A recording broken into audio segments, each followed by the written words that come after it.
Hey, welcome back to the 5-Minute Strategist. If you want a more profitable business so that you have more money to invest back into the business or more money to put in your pocket at the end of the month, you need to A, make more money, or B, keep more of the money you make, or C, in most cases, both.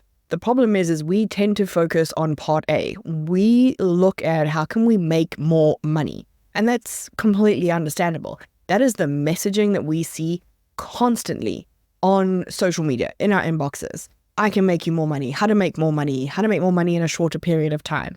The problem is we focus on that top line number and do anything we need to achieve it and ignore how much that's costing us. That is not how you grow a business. That is how you go out of business. Now, thinking about how to keep more money in your business doesn't just mean we're going to go about slashing expenses all over the place.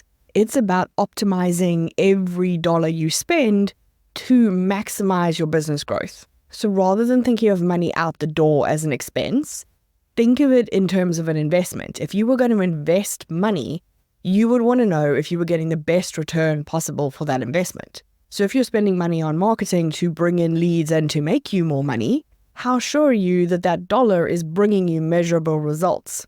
How sure are you that you've invested that dollar in the right place? What data do you have to back that up?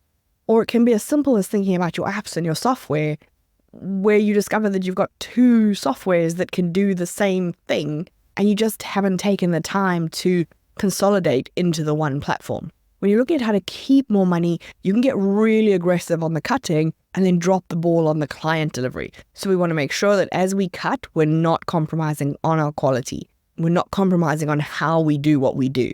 If you're looking at your big cost drivers, in our small businesses, this tends to be, if you're kind of running an agency style business or maybe a group program with coaches, you've probably got fairly high staff costs, whether that's employees or contractors. You've probably got fairly high marketing costs because that's where we tend to spend. And there's probably quite a lot in operations that's probably software tech related. But don't forget those smaller cost lines either. Those are the things that add up over time and you don't notice them, right? It's kind of like you're bleeding from 100 paper cuts and you haven't really noticed. I'm thinking things like subscriptions, memberships that you're a part of, even those teeny tiny little $7, $9 ones that it feels like it's more effort to cancel than to just keep going with it. And those small products that you have a tendency to buy, that's what's $27 here, $37 there. If you're not actually using them, like how do we curb that spend to start with? And then once you've gone through your costs and you've gone, okay, I'm going to take resources from over here and put resources over here, where are they going to get a better return? You can start to think about, okay, now how do we streamline on top of that? And the idea behind streamlining our operations is to get rid of waste, to make things more productive, to speed things up. So when you look at your current workflows, if you don't have these mapped out, map them out. This doesn't have to be fancy. Take a Sharpie and a piece of paper and literally go, step 1, this happens. Step 2, this happens. Step 3, this happens. It doesn't have to be fancy. But a lot of the time we're pasting our workflows together and then we don't ever look at them as one big picture again. And so we miss the bottlenecks and the duplications that happen. Once you have them documented, you can look for things like automation or look for the non-essentials in any process and see if you can cut them. The non-essentials are the things that don't impact the quality of your delivery.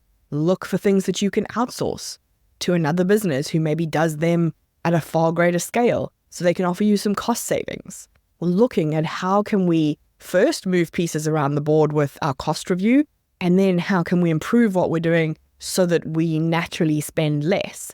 And like anything else, you want to think of this as a process, right? You don't want to come in tomorrow and just slash costs. This needs to be carefully considered. If I cut this cost, what is the knock-on impact?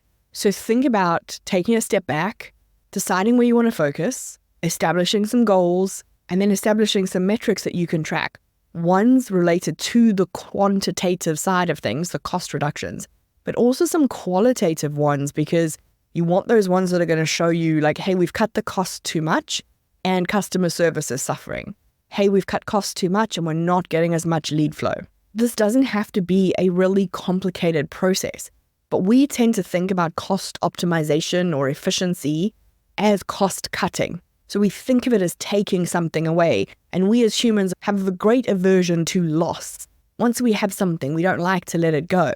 So instead, think of it as a reallocation. We're taking resources and we're putting them into something that gets us more return. Keeping it where it is like staying in the savings account that pays you no interest instead of moving it to the savings account that pays you 5% interest. It just makes sense to move it. And this is exactly the same. So what is your strategy to improve the cost efficiency of your business so that you can invest more into that business or into your wallet and your life?